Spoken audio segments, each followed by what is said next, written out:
¿Qué tal? Muy buenas tardes a todos y todas.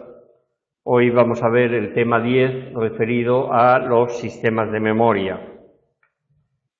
Habéis visto en los temas anteriores que dentro de la psicología científica de la memoria ha habido a lo largo de los años diversas explicaciones sobre las distintas memorias.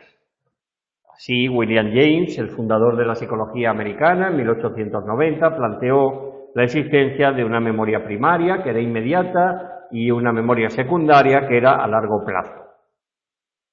En 1965 aparece la teoría dual de Bau y Norman, que también insiste en la diferenciación entre memoria inmediata y memoria secundaria, memoria primaria y secundaria, y ellos fueron los primeros que establecieron que la transferencia de la información desde la memoria primaria, desde la memoria inmediata a la memoria de larga duración, se hacía mediante la repetición. En 1968 pues aparece la teoría de Atkinson y Shiffrin, que ya vimos anteriormente, en la cual los cuales proponen tres almacenes de memoria: las memorias sensoriales, con las distintas modalidades: visual, auditiva, olfativa, háptica, etcétera; la memoria a corto plazo y la memoria a largo plazo. Y en 1972 aparece la teoría de los enfoques de los niveles de profundidad del procesamiento, propuesta por Cray y Lohar, en la cual, sin negar la posibilidad de la existencia de memoria inmediata y memoria de larga duración, considera que la profundidad de la memorización de un contenido no depende del tipo de memoria donde esté almacenada, sino que depende del nivel de procesamiento de la información que se haya llevado a cabo. De modo que una información que ha sido procesada semánticamente va a ser una información que sea más fácil de poder recuperar que no aquella otra información que ha sido procesada en base a las características físicas de los estímulos. El último planteamiento dentro de los tipos de memoria es el enfoque de los sistemas de memoria, que es lo que vamos a ver hoy. Las investigaciones sobre los sistemas de memoria se activaron con la presentación por parte de neuropsicólogos como Brenda Milner, del caso de HM, o como el caso de Daniel Sachter, del caso Frederick. Pero fundamentalmente las investigaciones sobre los sistemas de memoria se activaron con las investigaciones llevadas a cabo por Warrington y Bancroft en 1968, y eso lo hemos visto un par de veces a lo largo del texto, en los que, a pesar de que los sujetos amnésicos tienen deteriorada la memoria explícita, tienen conservada la memoria implícita, la memoria semántica y la memoria de trabajo. Acordaos que le presentaban a los sujetos tareas de complexión, de dibujos o palabras que estaban con distinto grado de fragmentación, ¿vale? En 1972, Tulving propone el concepto de sistema de memoria y se empiezan a multiplicar las clasificaciones. Saludos también a Menorca. Y aquí en la página 411 tenemos pues una de las clasificaciones propuestas por Squire, en el cual pues divide la memoria a largo plazo en memoria declarativa, memoria no declarativa, etcétera, etcétera, ¿vale? Eso, bueno, pues es importante que queden bien entendidos los distintos conceptos. ¿A qué ayudaron el que se multiplicaran las distintas clasificaciones y empezaran a aparecer sistemas de memoria? Pues ayudaron las investigaciones que se llevaron a cabo con sujetos amnésicos, con sujetos que tenían deterioradas algunas áreas corticales y pues se veía cómo su memoria, fundamentalmente episódica, pues se veía afectada por la existencia de esas lesiones corticales. Y también por las investigaciones llevadas a cabo con animales, fundamentalmente con monos, a los que se les extirpaba parte del cerebro y para tratar de verificar en qué medida esas lesiones cerebrales pues provocaban daño en la memoria de esos animales. Y en ambos tipos de investigaciones, tanto las llevadas a cabo con humanos como las llevadas a cabo con animales, se pone de manifiesto la gran importancia que tiene para la amnesia las lesiones en el hipocampo, en el lóbulo temporal medio, en el diencéfalo, en los ganglios basales y en la amígdala, que se ocupa del control de las emociones. Tulving, en 1983, define un sistema de memoria como una estructura anatómica evolutivamente distinta de otros sistemas. Esto es importante. Hasta ahora, las definiciones de los tipos de memoria eran constructos, es decir, cuando se hablaba de memoria a corto plazo no había, o memoria a largo plazo, no había una estructura cortical, cerebral, que pudiera identificarse con ese almacén de memoria, ¿vale? Bueno, pues Tulving considera que los sistemas de memoria no son constructos hipotéticos, son estructuras anatómicas evolutivamente distintas de otros sistemas y que se diferencian entre sí esos sistemas en función de los modos en los que cómo se adquiere la información, por los modos en los cuales se representa la información en esos sistemas, es decir, por los modos en los cuales se codifica y también por el modo en el cual se recupera la información de esos sistemas. Tulving considera que esos sistemas de memoria se desarrollan a ritmos diferentes y el deterioro también evolutivamente es distinto, es decir, no todos se deterioran, no todos los sistemas se deterioran a la misma velocidad.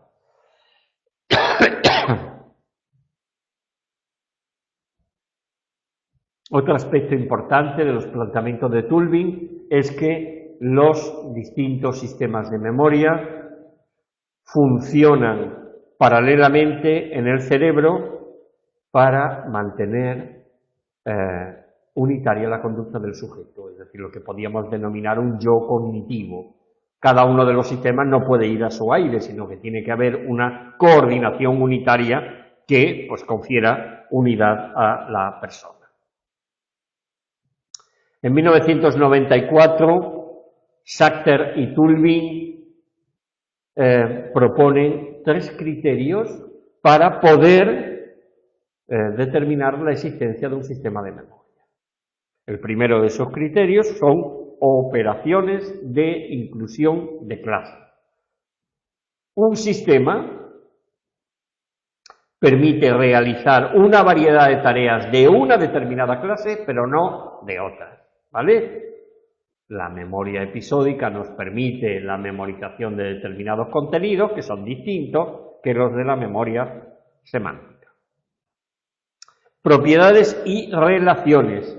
Cada sistema tiene sus propiedades que definen sus reglas de funcionamiento, que definen el modo con que se relaciona con otros sistemas y que también vienen determinados por su localización cerebral. Y el tercer criterio son disociaciones convergentes. Determinadas tareas de memoria pueden poner de manifiesto un sistema, pero no otros. Y un ejemplo pues puede ser la curva de posición serial.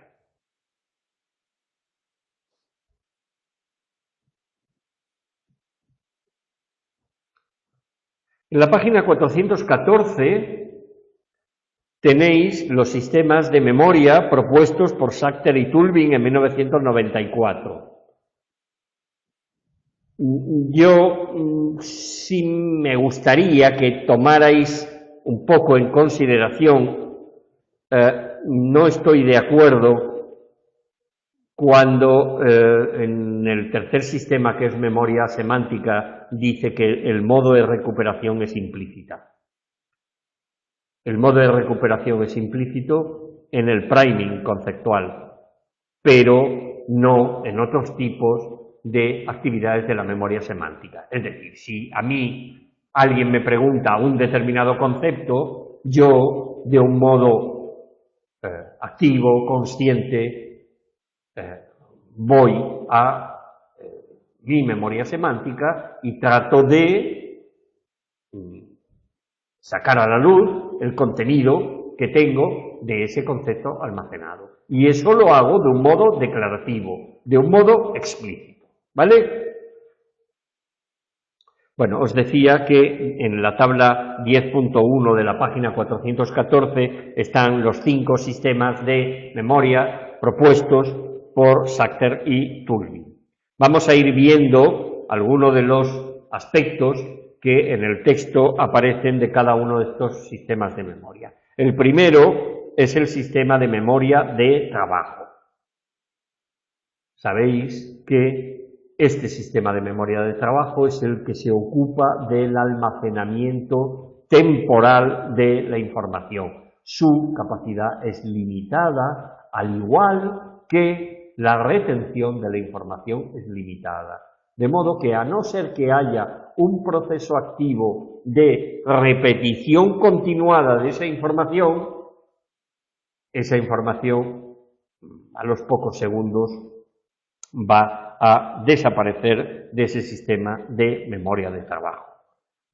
El modelo más conocido de esos sistemas de memoria de trabajo es el que en 1986 propusieron Baddeley y Hitch, que eso lo visteis en el tema 3, en el cual su modelo de memoria de trabajo incluía un ejecutivo central que era quien se ocupaba del control de la atención y de la coordinación de dos sistemas de procesamiento y almacenamiento de la información. El bucle fonológico articulatorio, que se ocupaba del almacenamiento y procesamiento de la información verbal, tanto a nivel articulatorio de voz como a nivel fonatorio de oído, de sonidos, y la agenda visoespacial, encargada del almacenamiento y procesamiento de la información visual y espacial. Y bueno, y también de la áptica. En el año 2000 ya solamente Baddeley amplió su modelo e incluyó un almacén, un buffer episódico para explicar cómo se relaciona ese sistema de memoria de trabajo con la memoria a largo plazo, con la memoria tanto episódica como con la memoria semántica. Eso en las páginas de 133 a 135 tenéis toda esa ampliación que en el año 2000 llevó a cabo Baddeley.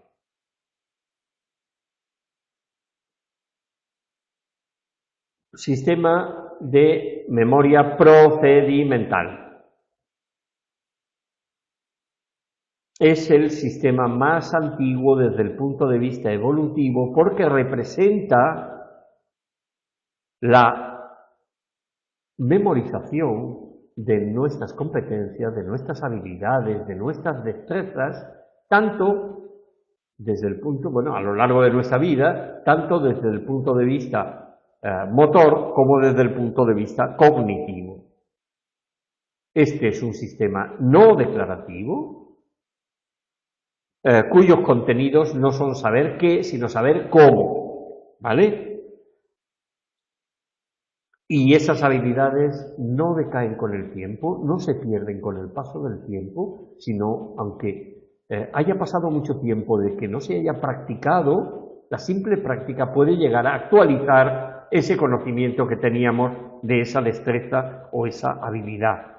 El sistema de memoria procedimental también está conservado, aparece intacto en los sujetos amnésicos.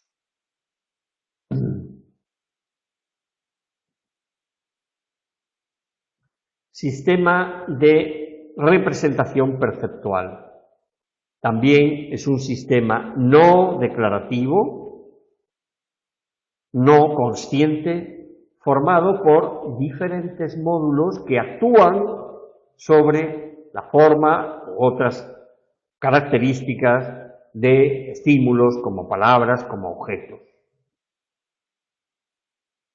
La neurología ha encontrado diversas vías neurológicas que se ocupan de diferentes aspectos respecto a los estímulos, por ejemplo, visuales. Lo veréis, no sé si lo habéis visto ya, yo creo que sí, que vimos algo en atención, pero fundamentalmente en el segundo cuatrimestre lo veréis en percepción. Hay una vía visual ventral que se ocupa del qué, de la identificación de los estímulos. Y hay una vía dorsal que se ocupa del dónde y del cómo. De dónde está ubicado ese estímulo que quiero percibir y cómo puedo actuar sobre él, cómo puedo acceder a él. La existencia del sistema de representación perceptual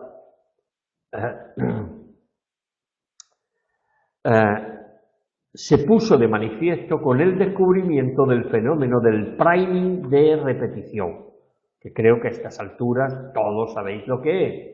La mera presentación de un estímulo hace que, aunque no haya ninguna intencionalidad manifiesta de querer memorizarlo, ese estímulo, cuando es presentado con otros estímulos que no han sido previamente presentados, esos estímulos se recuerdan o reconocen con mayor facilidad. El sistema de representación perceptual también aparece intacto en el caso de los sujetos amnésicos y en los sujetos que padecen demencia tipo Alzheimer.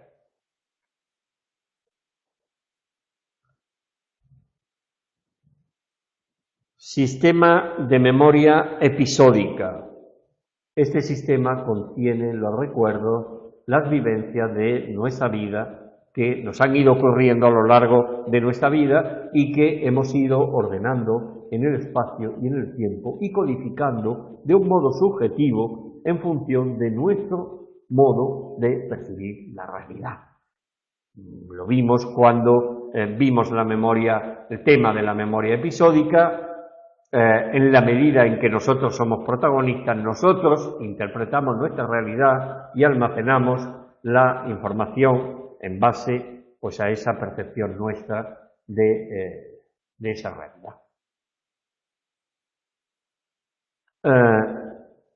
Se considera que la capacidad de la memoria episódica puede entenderse como ilimitada.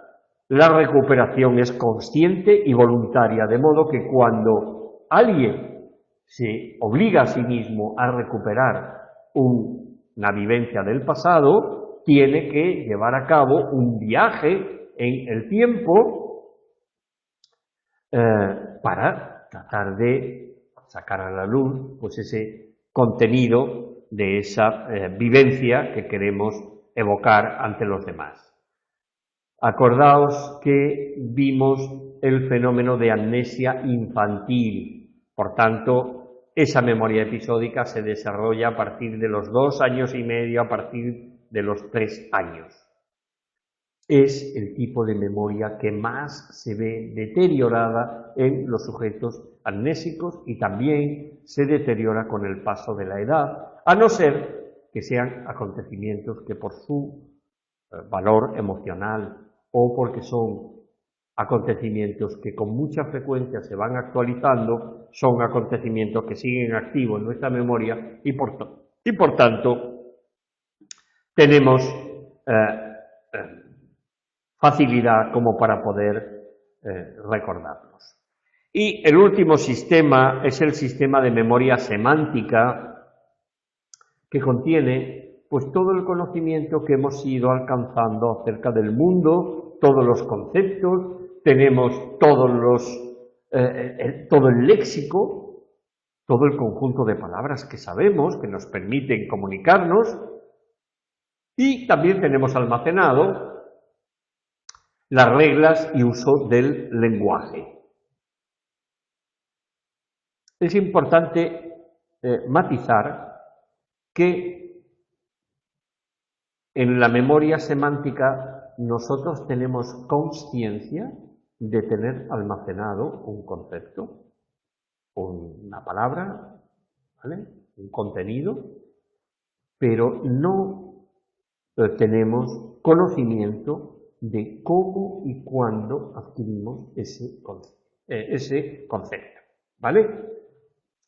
Contrariamente a la memoria episódica, en la cual, al estar ordenada en el espacio y en el viento, y en el tiempo, sabemos cuándo ocurrió aquella vivencia. Aquí, bueno, pues yo puedo hablar del Imperio Carolingio, pero yo no me acuerdo cuándo aprendí el Imperio Carolingio, ¿vale? Ni cómo ni cuándo, pero en algún momento aprendí contenidos, conceptos relacionados con el Imperio Carolingio.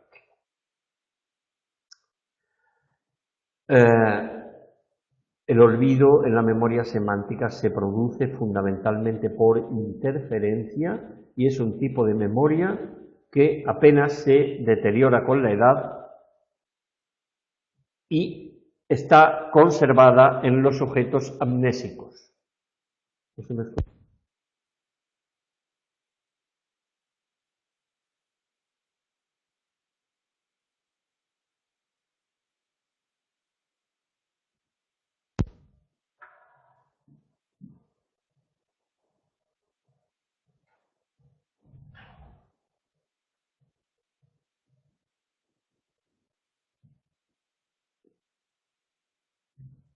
Bueno, decíamos que el olvido se produce por interferencias, apenas se deteriora este sistema por la edad y está conservado ese sistema en los sujetos amnésicos. El enfoque de los sistemas de memoria ha recibido duras críticas de los enfoques de las teorías del procesamiento de la información, ¿vale?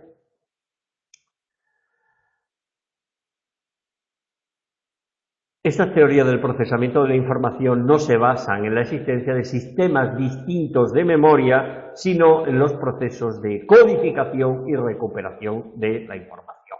Dentro de esas teorías del procesamiento tenemos el enfoque de los niveles de procesamiento de la información que hemos visto antes. Da igual dónde esté almacenada la información, lo importante es el nivel, lo importante es la profundidad de el nivel en el cual se ha codificado la información. insisto, los defensores de los niveles del procesamiento de la información consideran que cuanto más profundo, más semántico es el procesamiento de una información, más fácilmente podrá ser recuperada esa información. La otra teoría también del procesamiento es el enfoque de la transferencia del procesamiento apropiado, que está, uno de sus líderes es Roediger, que lo vimos en el tema que hacía referencia a las falsas memorias. Bueno, pues los defensores del enfoque de la transferencia del procesamiento apropiado consideran que la recuperación de la información va a depender de que las claves con las cuales el sujeto codificó la información sean eficaces para recuperar esa información. De modo que si las claves con las cuales fue codificado algo no son eficaces para recuperarlo, no podemos recuperar esa información. De ahí que muchos autores, y entre ellos Paivio, y lo hemos visto en temas anteriores, ponen de manifiesto la importancia de que cuando codifiquemos una información, tratemos de codificarla en múltiples sistemas de codificación. Es decir, si además de una codificación visual puede ser una codificación auditiva y motora, pues más claves tendremos a la hora de recuperar la información. Estos defensores del enfoque de la transferencia del procesamiento apropiado consideran que cuando a los sujetos le presentamos una tarea de memoria, esa tarea puede estar guiada por las características físicas de los estímulos y, por tanto, esa tarea estará guiada por los datos. Se estará produciendo un procesamiento abajo-arriba. Eso también lo conocéis, ¿vale? Y puede haber otros tipos de tareas en los cuales el procesamiento esté guiado por el significado, esté guiado conceptualmente, por tanto, está guiado por las características semánticas de los estímulos y, por tanto, los sujetos estarán llevando a cabo un procesamiento arriba-abajo, desde el concepto a los estímulos.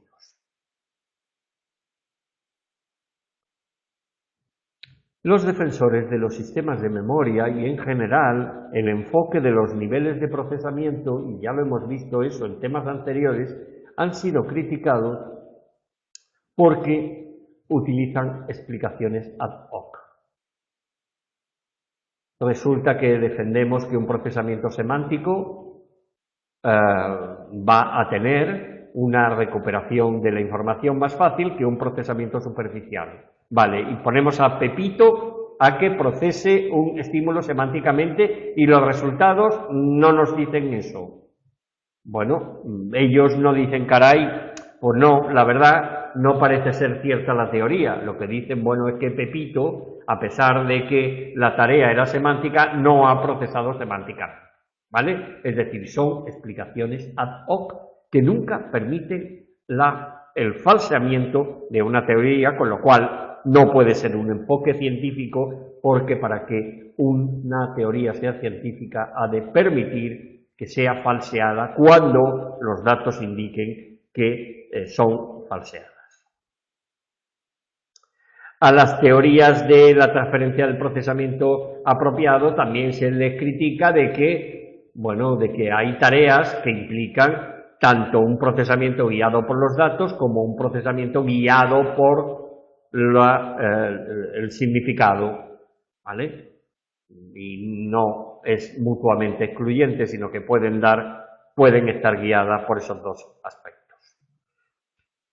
La mayor crítica que hace el enfoque de los sistemas de memoria es que estas teorías del procesamiento de la información no son capaces de explicar por qué los sujetos que padecen amnesia tienen deteriorada la memoria episódica, pero tienen conservada la memoria semántica, la memoria implícita, la memoria procedimental. Y esa existencia de diferentes memorias que aparecen intactas en los sujetos amnésicos es la mayor fortaleza que tiene la teoría, el enfoque de los sistemas de memoria.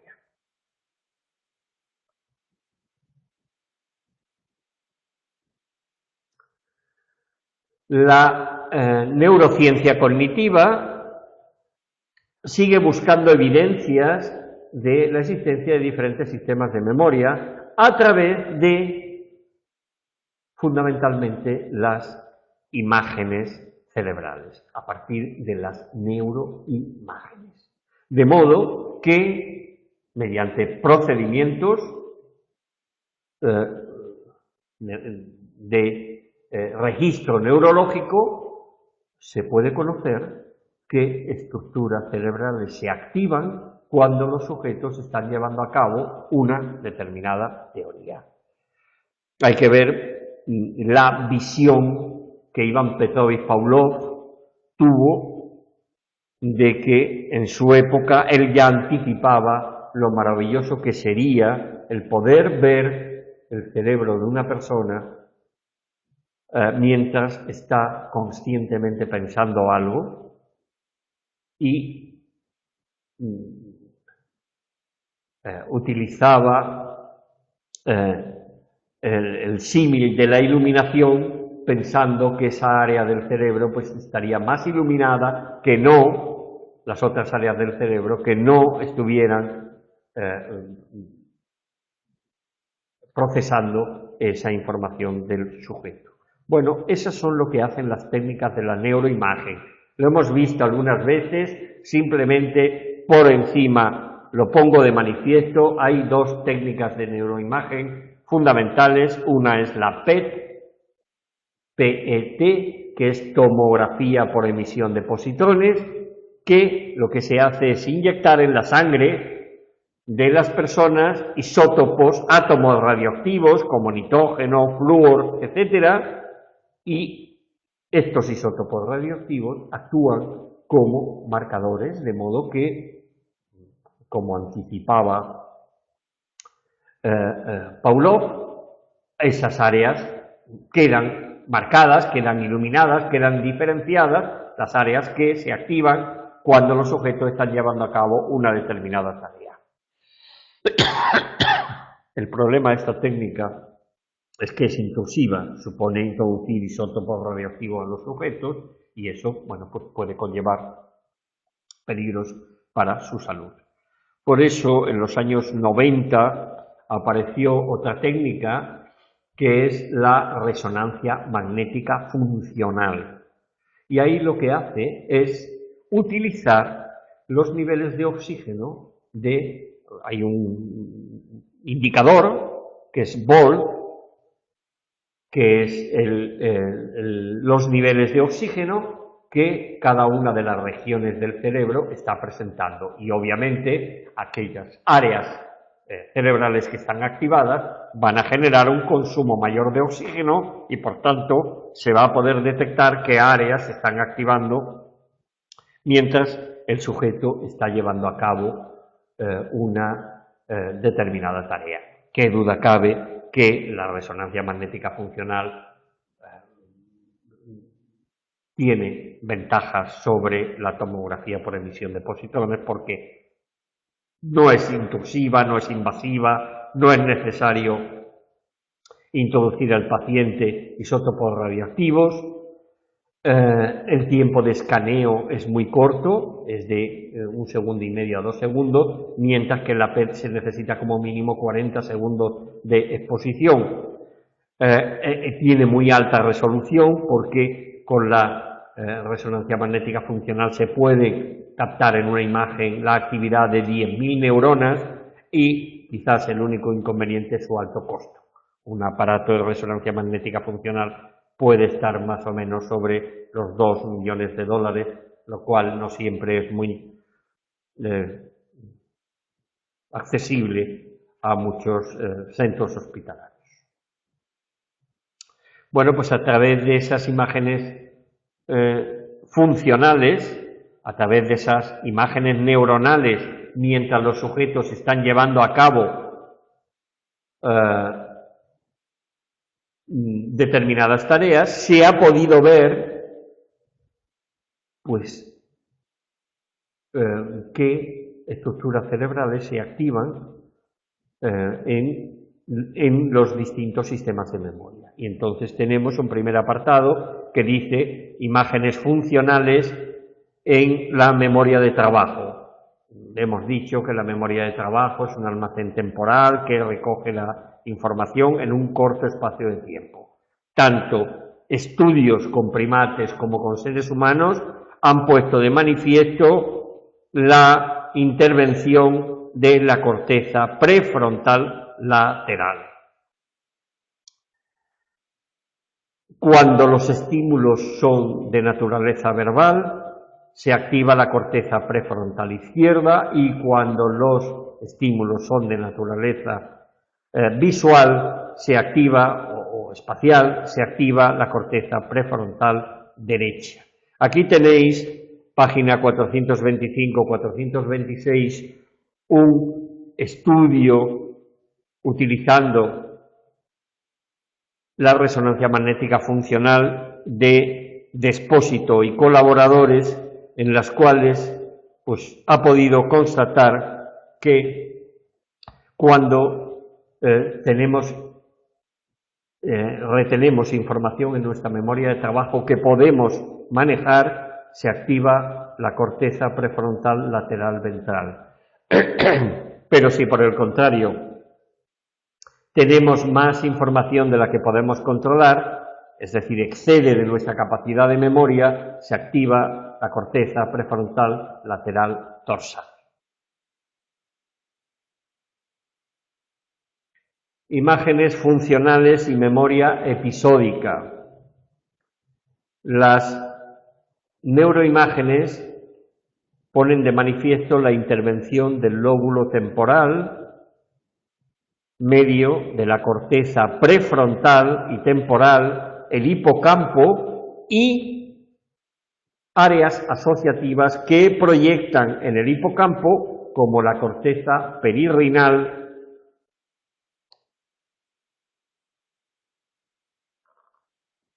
entorrinal y parahipocampal. La recuperación de vivencias episódicas, cuando estamos llevando a cabo la recuperación de vivencias episódicas y la relación entre diferentes vivencias, se activa el hipocampo. La sensación de familiaridad con lo que estamos recordando, sin contexto, activa la corteza perirrinal. Y la recuperación no solamente del evento, sino también del contexto espacial, estaría a cargo de la corteza parahipocampal.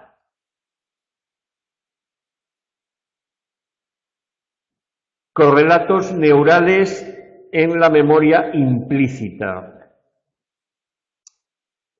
Cuando presentamos reiteradamente un estímulo, las neuronas encargadas de la percepción de ese estímulo se cansan, se agotan, se habitúan y dejan de responder, o responden más lentamente. A ese fenómeno se denomina priming neural, que es supresión con la repetición o adaptación. Fijaos que es totalmente opuesto a lo que sucede con el priming de repetición, que aquí lo define como priming conductual. El hecho de que cuantas más veces se presenta un estímulo, mayor va a ser el grado de memorización. ¿Vale? Es importante que tengáis clara la diferencia entre priming neural, disminución de la actividad cortical como consecuencia de la repetición de un estímulo, y priming conductual. ¿Vale? Incremento de el recuerdo o reconocimiento de un estímulo en función de las veces en las cuales se presenta. Y hemos visto en capítulos anteriores, sobre todo el de la memoria implícita, que el priming se mantiene a pesar de transformaciones como el tamaño, la orientación izquierda-derecha, el hecho de haberse presentado visualmente, pero en la fase de prueba se les pide auditivamente, es decir, que esa consolidación de la memorización del estímulo permanece a pesar de haber modificaciones en su presentación.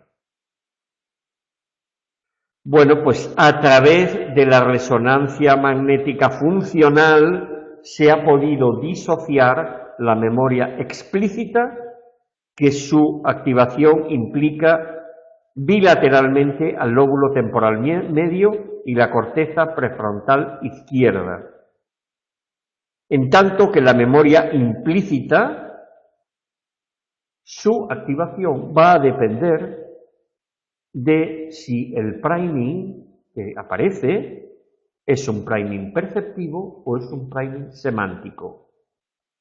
Para los estímulos visuales se activan las áreas visuales primarias de la corteza occipital, en tanto que para el priming semántico se activa el giro fusiforme, la zona hipocampal y las regiones frontales y temporales.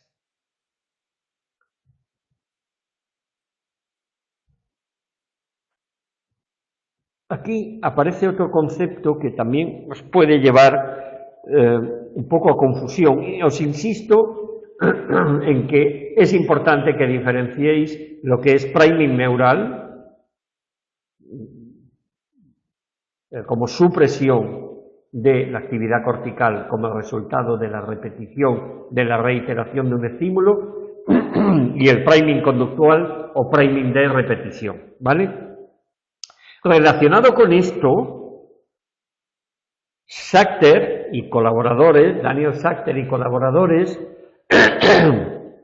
disculpad la afonía, no sé si los que estáis en casa me estáis escuchando bien.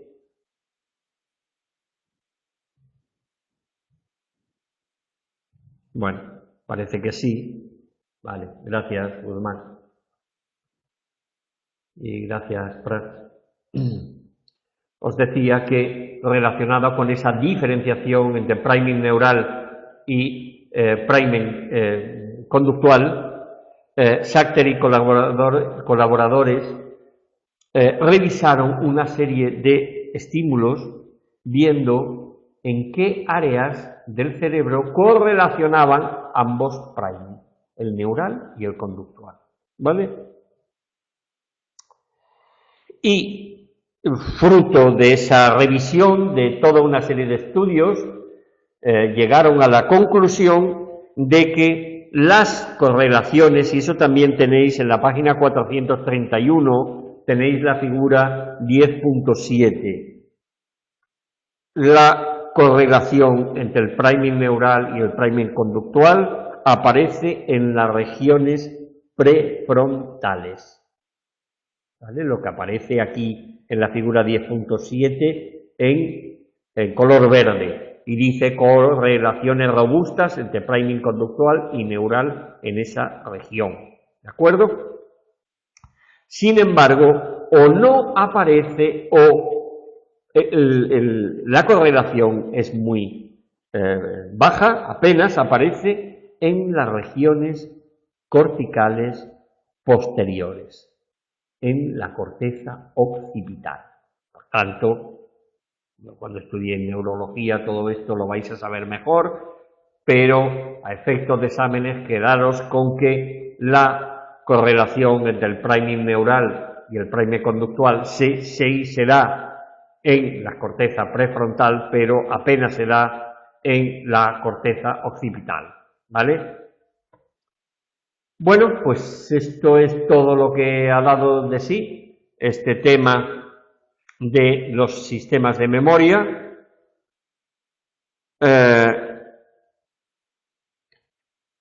Nos volvemos a ver, es decir, nos quedan dos temas por ver.